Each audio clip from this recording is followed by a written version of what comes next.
federal government has expressed concern over years of stoppage of oil exploration by the International Oil Companies, IOCs, in Ogoni land, Rivers State. Earlier this week, President Bola Ahmed Tinubu appealed to leaders of Ogoni land in Rivers State to put the past behind them, because it will be hard to heal the wounds of the past if they continued to be angry. The president, who assured the Ogoni leaders that his administration will prioritize peace, justice, and sustainable development of the area, however, directed the National Security Advisor, Malam Nuhu Ribado, to coordinate inclusive negotiations with the Ogoni leaders. The meeting had the Rivers State Governor, Simi Fubara, Minister of the Federal Capital Territory, Nyesom Wike, traditional rulers, clergy, and political leaders in attendance. Among those at the meeting were Senator Magnus Abe, Senator Lee Meba, Ulakan Wogu, Chief Victor Giadom, Chief Kenneth Kobani, Monsignor Pius Ki, Leader Mwite, as well as Senators Bennett Birabi, Barry Mpigi, and Joe Porona, and Gabriel Pidomson, among others. Joining us this show to discuss the visit to the State House, Abuja, by River State elders, and any hope on resolving lingering crisis, state of Ogoni cleanup, and if there's any deadline for resumption of oil exploration in Ogoni land, is Senator Bennett Birabi, founding chairman of Go Kabari Ogoni. He's also a signatory to the Ogoni Bill of Rights, 1990. Welcome to the Morning Show, Senator. Thank you for joining us. Thank you very much, and thanks for receiving me. Okay, Senator Birabi, if you could just give us the basic context. There has been no oil exploration in Ogoni land for about 32 years. Ogoni Bill of Rights, yes, 1990, the crisis, Ogoni 8, Kensarowiwa, and now the Tinubu administration is trying to find ways to ensure oil exploration in Ogoni land. Shell has had to pay compensation twice. Judgment in Netherlands, judgment in the Supreme Court of Nigeria. But the Ogoni people, now are talking, they are negotiating. The president says there should be more negotiations. Is there any hope that Ogoni land, that provides about 60% of crude oil supply in Nigeria, will begin production again, and that there will be peace with Shell, and Nigeria can make more money?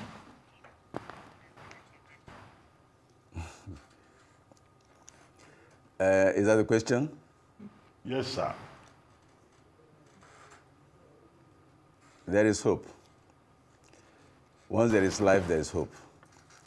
And indeed, what a lot of people are failing to understand is that the Ogoni people want oil production far much more than even the federal government. But the reason that we haven't gone or made any progress is simply that government has been very, very dishonest and insincere with us. And government has refused to understand that the way they entered Ogoni, how many years ago? Almost 65 years ago, 1958. That's not the way Ogoni is today. In fact, the world has changed dramatically between 1958 and now. At the time they entered Ogoni, our educational exposure was so low that there was only one university graduate of Ogoni origin at that time. And by that 1958, he was already dead. That happened to have been my father anyway. So they entered Ogoni at a time when people did not even understand what they were talking about. And whatever, if there were any concessions at all, it was drawn out of total ignorance of the people, the owners of the land. But today, I can tell you there's practically no family in Ogoni that doesn't have a lawyer. At the last count, how many years ago, we had 46 petroleum engineers of Ogoni extraction. Most of them, some of the oil majors, their production was being headed by Ogoni boys. We cannot count mechanical, electrical, or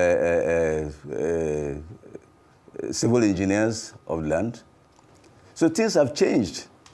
The government has just refused to understand that you cannot do the same thing the same way you did it in 1958 today and expect the same result. No, that's the problem. So all they have tried to do is to employ subterfuge. You get into a place, you look for one group of people who are, you think they are vulnerable, you give them small thing and then get them to go and make noise. And then you get into a place, I don't, it's the government that is creating the problem, from the state to the federal.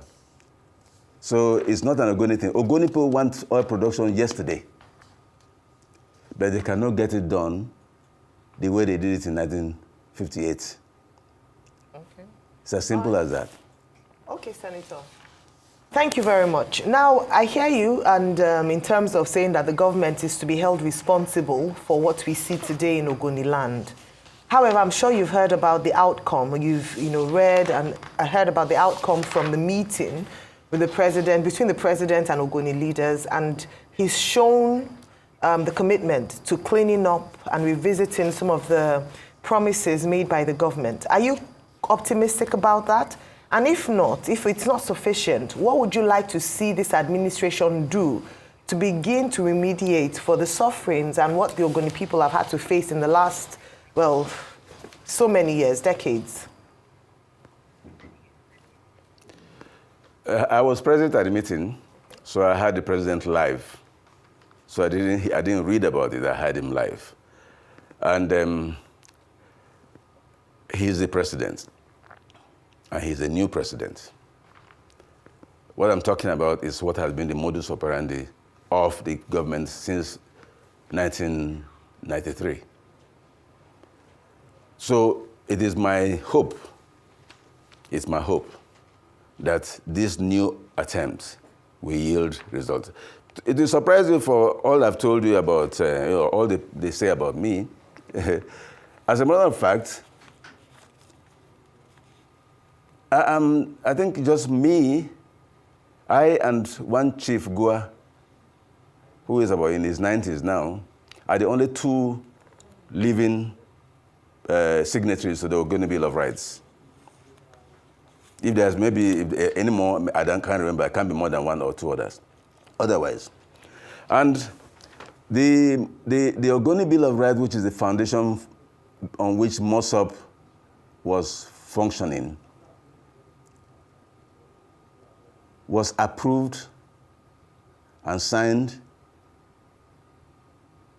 in my house because I was the president of Kagote.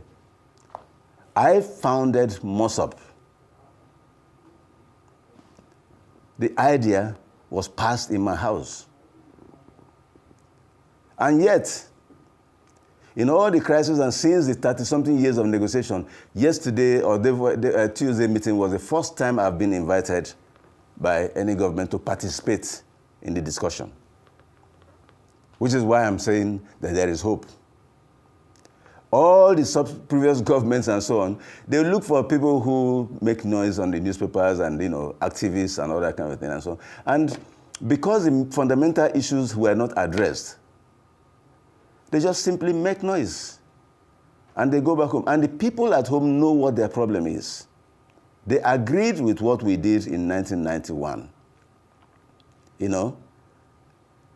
and that's why that movement was a universal Ogoni movement. Yeah.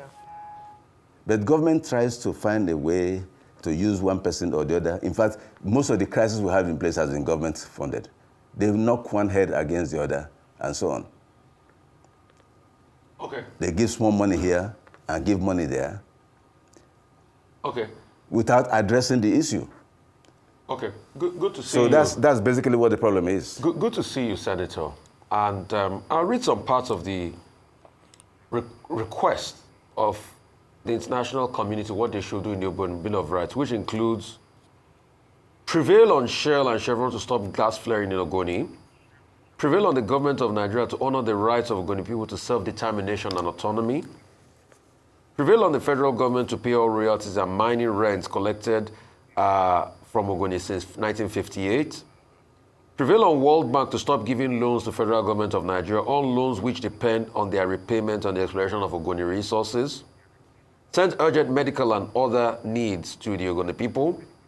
Prevail on United Nations, Commonwealth, to either get the federal government to pay the rules and more of this organization and face sanctions or be expelled from them. I'm sure that was done with Commonwealth in the 90s. Prevail on European and American government, stop giving aid and credit to the federal government as aid only to encourage further dehumanization of the people. A lot of sanctions go the way of the government then. And prevail on Shell to pay compensation to the Ogoni people for ruining Ogoni environment and health of Ogoni men. There were many court cases and people were also paid. Do you still stand on some of this? Full autonomy and determination, self-determination of the Ogoni people? And do you think most of the injustices you talked about here have been sorted out?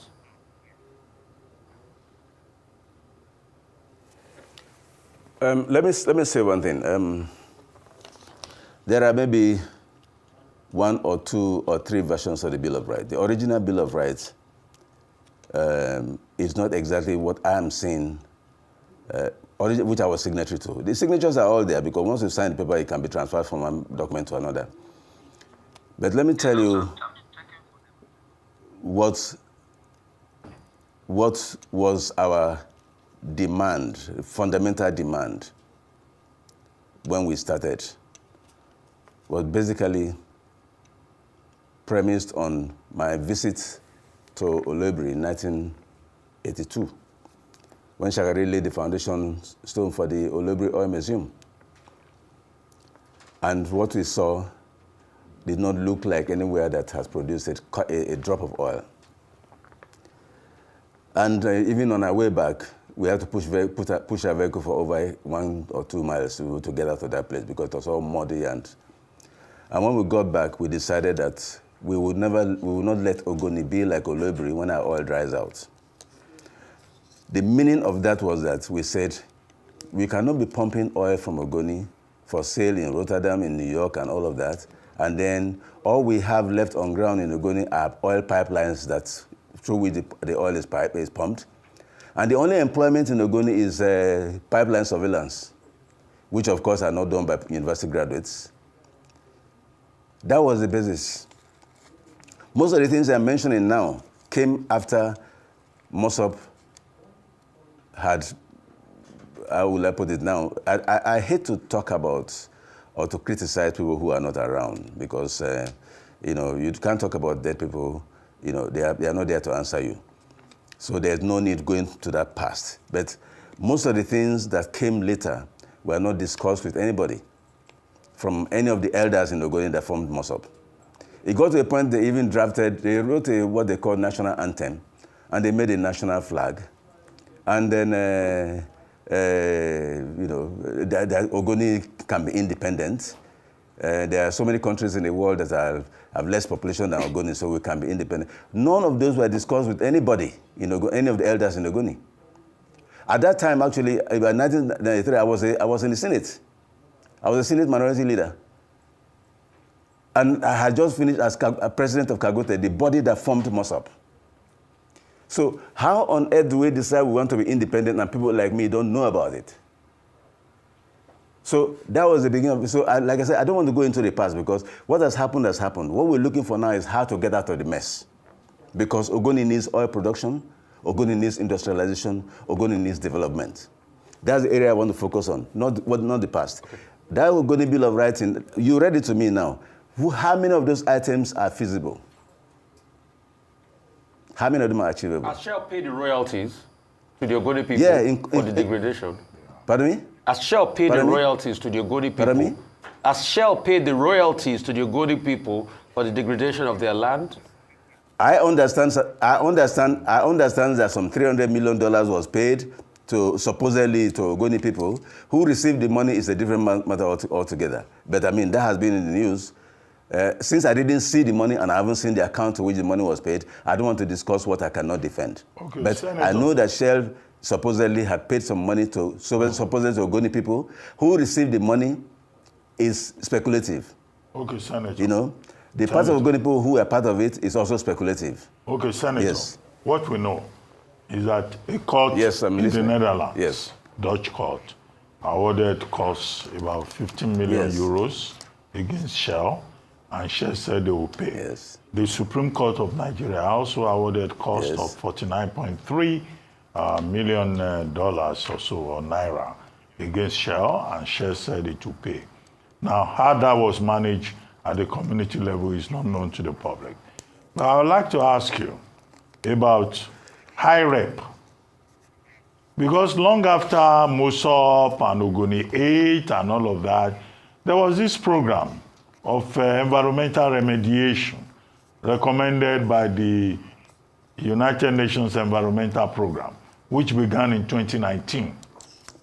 But what we are hearing is that that has not worked, that there is a lot of corruption, that no remediation has taken place, that even the abandoned pipelines are causing more havoc in Ogoni land, wildlife, aquatic life, and all of that.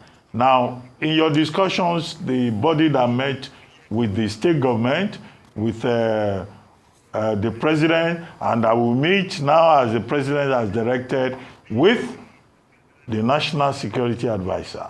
What is the conversation around that about making the environment safe? Either it's Mosop or the group that you chair, the issue is about the environment, making the environment safe. Nobody is talking about that. So the issue goes beyond returning to oilless production in Ogoni land. Well, let me remind us that Nigeria is one unique country where nothing looks the same. NDDC was created out of the Ogoni crisis, but it's a federal government institution. You discover that most of the contracts, at nothing less than 50, 60, 70% of contracts in NDC are awarded in Abuja. And contractors, some of them don't even know where River State is or where Bayelsa is. They don't know it. Contracts are awarded in Abuja, and end of discussion. Monies are paid. You go to River, you won't know that if you calculate how much money has been spent, has been budgeted and spent by NDDC, you'll be amazed that Ogoni or River State is still the way it is. You'll be amazed, because contracts are awarded in Abuja, and it's done like it's federal government. The Ogoni remediation program, as a result of UNEP report, was now domiciled in the Ministry of Environment. An initial deposit of $1 billion was put in place, and that money is being managed by the ministry. And to the best of my knowledge, some work is going on, but the last UNEP report I read was something to the effect that somebody somewhere in high prep just goes to a place and demarcates land, demarcates them into small plots, and allocates 1 billion or 2 billion naira to them, lands that were not even impacted. So, because the land is not impacted, they give you 1 billion naira, you go in there. So basically what I'm saying is that the process has been completely mismanaged. That's why you hear that nothing is happening on ground. But just recently we had a new project coordinator who has some kind of personal involvement in what is going on. And we are beginning to see that some work is being done. But that's how many years after this thing started? And how much after how much has been spent? So it's what I said, government is not being straightforward with anything that has to do with oil. All right.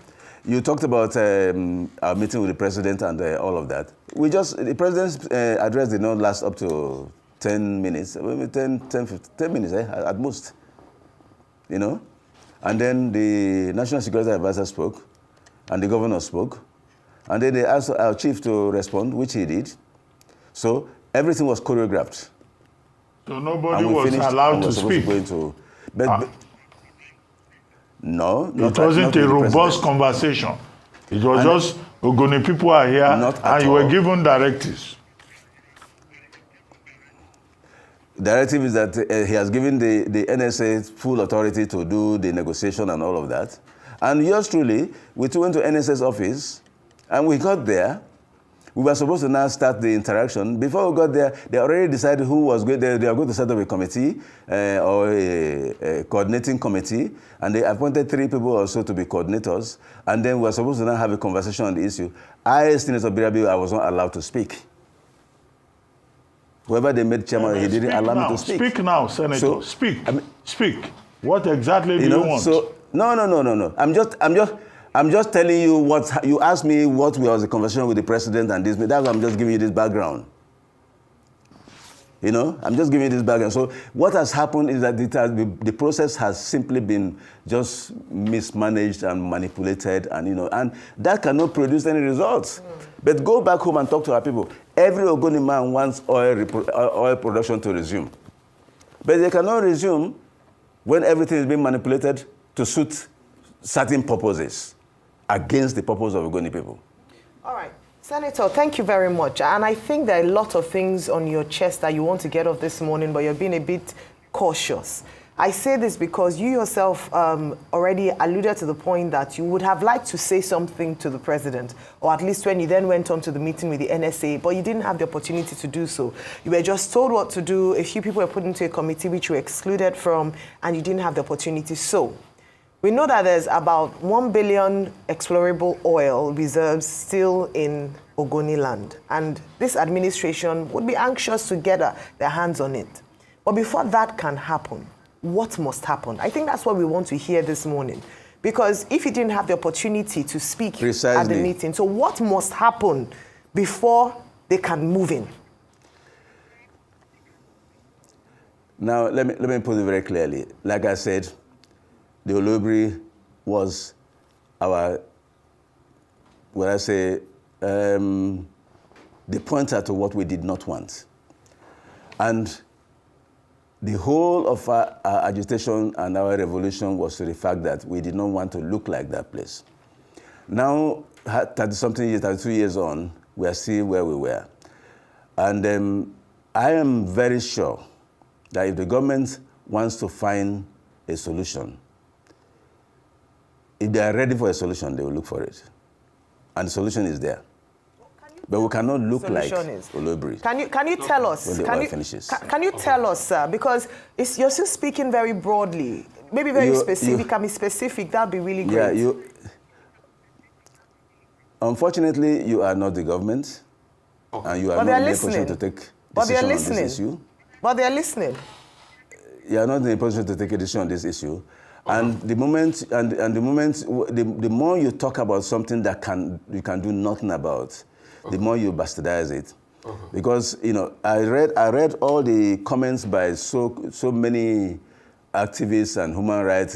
There are more than 10, 15 associations, human rights activists, environmental rights, this and that is using Ogoni as their subject matter. Okay, quickly. Their talking points is Ogoni. Let me come back. Yes. I want to come back. I know you've been saying this, everybody, it's a free-for-all. Let me come back to the issue of the compensation paid. You said something that we need to look at. Yes. $300 million is no small money. Until today, we don't know those that collected that money, and it doesn't look like monies like that pass through Ogoni because we've not had any commensurate level of development. Is it a case that cash TVists are exploiting Ogoni at the expense of Ogoni people? I didn't say activists, I said cash TVists. Passivist? cash activists. People where they use... I didn't hear that. Cash activists, not activists that use activism to collect cash. We call them cash activists. It's a social media buzzword. Is it that the cash activists are the ones now exploiting Ogoni? Because how can 300 million be paid by Shell and Ogoni people can't feel it? So is it that the reign of cash activists are there?